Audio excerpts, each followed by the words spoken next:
Yo guys, it's CFB. Welcome back to a brand new video. Welcome back to the channel. Today we are back with the transfer news videos. Yes, well, the videos. We're back with the transfer news video. There will be a little bit of a switch up. I think my next video, unless something drastic happens, which something could with the potential news we're going to give out today, unless something drastic happens, my next video, which should be maybe Saturday night, Sunday night, will be my top 5 strikers I would like to see Chelsea sign this summer.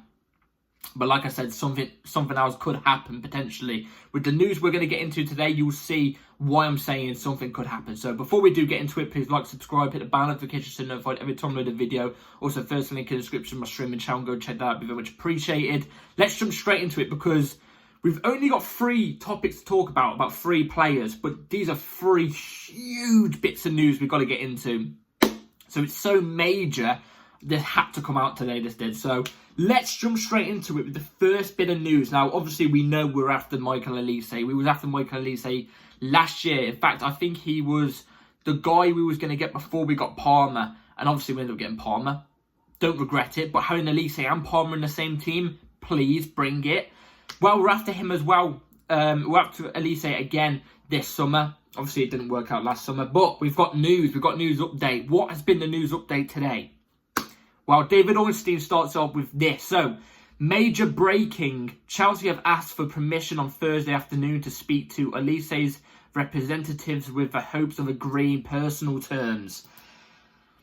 That's good. Let's move on to the next bit of news. Well, it's still talking about Olise, by the way, but we're gonna go through it before we talk about it. So, next bit comes from Fraser Fletcher. Chelsea have now officially contacted Crystal Palace over on Michael Olise, first called by Mira Duran. They are very hopeful of signing the winger this summer from Team Sport. Next one as well from Santi. He said Olise is keen on a move to Chelsea, and then that's the last bit of the Olise thing, the Olise stories thing today. Well, this came on literally about an hour ago. Chelsea have now started Operation Olise. So we've seen, you can just tell what I'm on about right here, right now. There has been a chunk of news coming out. There's been a chunk of news. We know we're going to go for Michael Olise. We've been knowing we was going to go for Michael Olise since last year. Like I said, it didn't work out, and it said that we was going to go after him at some point in the future. It's going to happen this year, and I'm telling you right here, right now, just like I said about the John Duran thing, which we're going to talk about today as well, Michael Olise will be Chelsea's winger signing this summer. I fully believe it. When it came out that I think it was early on in the month, no, not this month, last month, I did say I don't think we were going to go and get Olise. I think we'd lose on him. But I think with the recent news that's come out today, it's literally just been all us. There's been no starts. It was rumoured, there's been no starts from other clubs for him. It's literally just all the info's been us. But it was rumoured, obviously, Fabrizio said it was just Chelsea and United that were in for him. They were the 2 teams that are going in for him. But as time's gone on, later on this month especially, we've heard that Newcastle are after him, Man City are after him, and Bayern Munich are after him. Well, I'm not really scared of Newcastle. No offence to Newcastle at all. They've got the money, but I don't think they're that club yet. I would have been scared of Bayern Munich if it was 2020 Bayern Munich. Nowadays, they're getting rejected by everybody left, right and centre. They went through 20 managers before they got to Vincent bloody Kompany. They got rejected by every single manager they went for, they got rejected by. At least with us, we went for one, and it was let's be real here, it was one that was going to say yes anyway, but still. And City, I'm not scared about City either. Why? Because it came out today, Fabrizio said that City are looking at Olise, but they don't think that they will make a move on Olise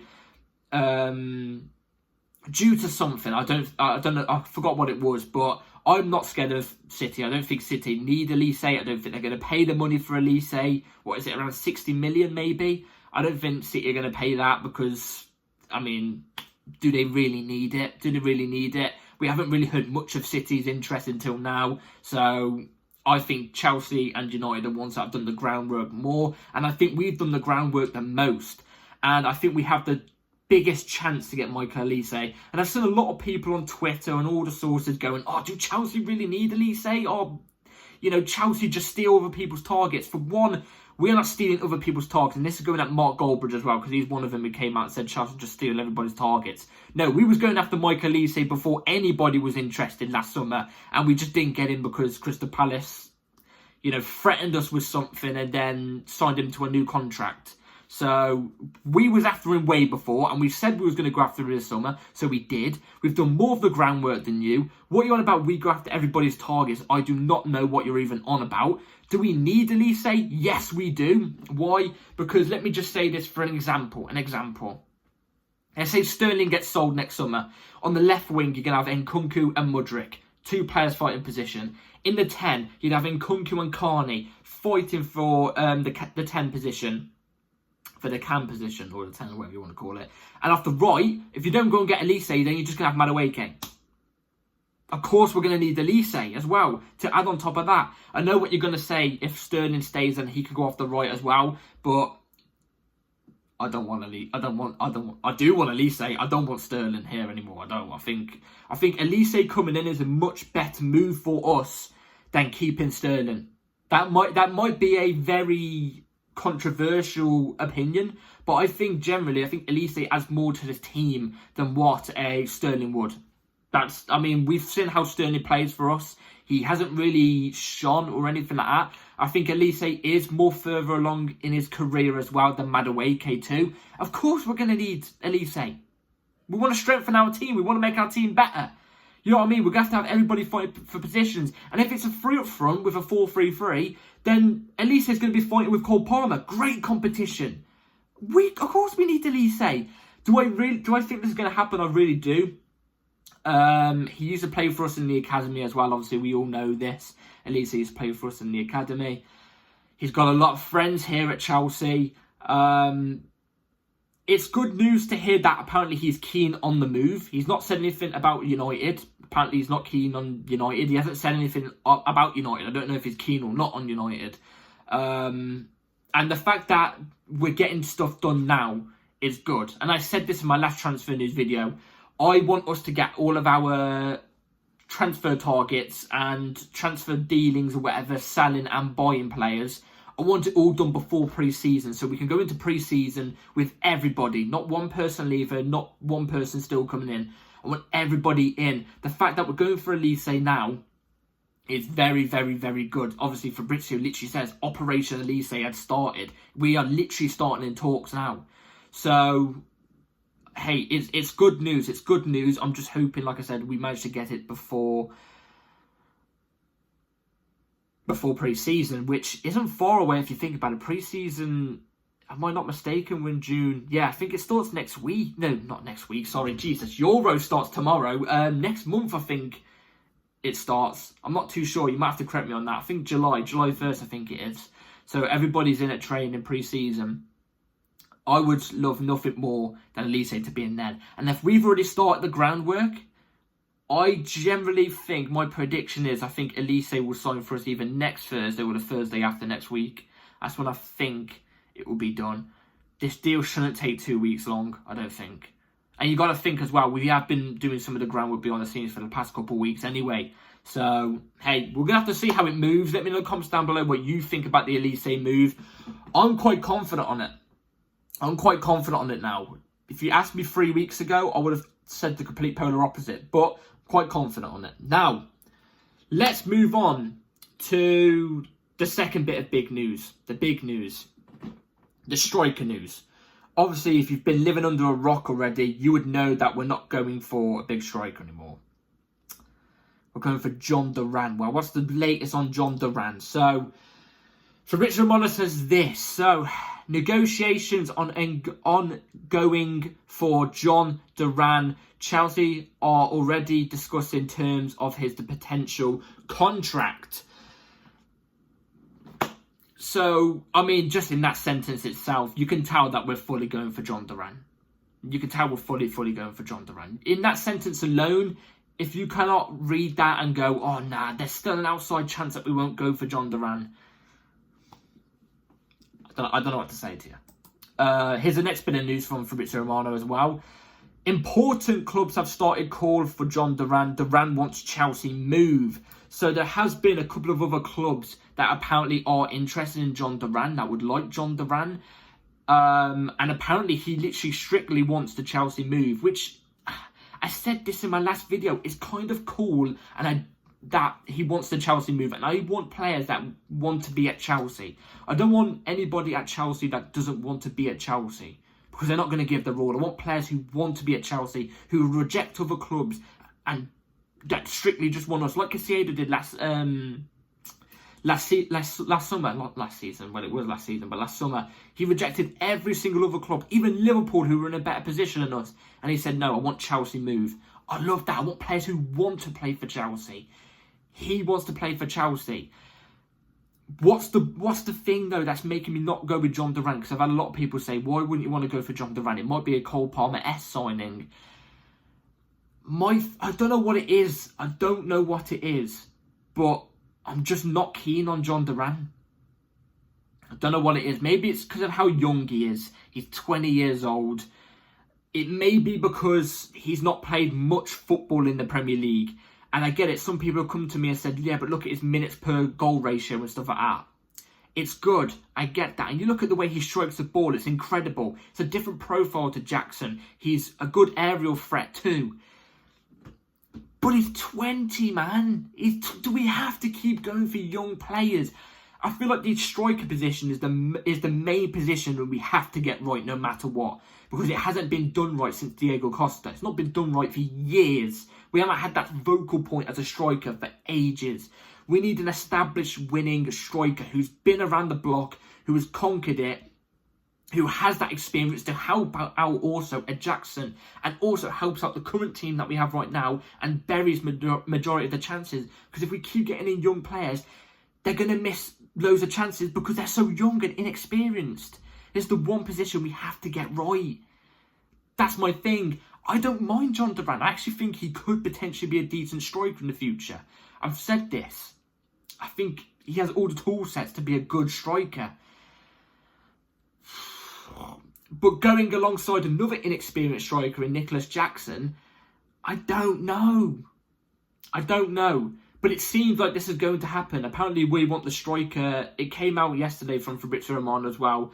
Apparently we want the striker situation done and resolved really, really quickly. And the way this has been moving, the John Duran situation, the way this has been moving for the past 2 days, this looks like I think it might get done this week. If it's not this week, it will be definitely by next Tuesday. I think here we go by next Tuesday, definitely. I mean, the player desperately wants to move. He was liking Chelsea, like 25 Chelsea tweets the other day, literally one after the other. It came out and he wants to move. Aston Villa are ready to negotiate. I don't see a way this doesn't get done very, very quickly. But it's the fact that we've gone from targets like Osimhen, yeah, cream of the creme, Osimhen, to Sesko, to John Duran. I don't know. This football club kills me sometimes, I tell you. That's the one position I was so excited for because I was so confident we was going to go and get Osimhen. It's just everything's been dimmed down. So, hey, I don't know. Let me know in the comments down below what you think about John Duran. I think Nicholas Jackson's a better striker. I think he offers more to the team. I think he fits the system of Enzo Maresca way better as well. So it'll be Jackson leading the line. I'm not against it, to be fair. I really like Jackson. But, hey, let me know in the comments down below.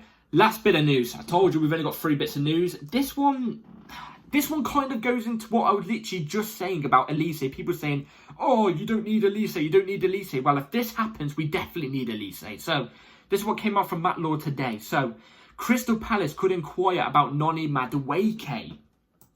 And not just Crystal Palace, by the way. Newcastle have also could inquire about Noni Madueke. Apparently, Newcastle are floating around looking at Noni as well.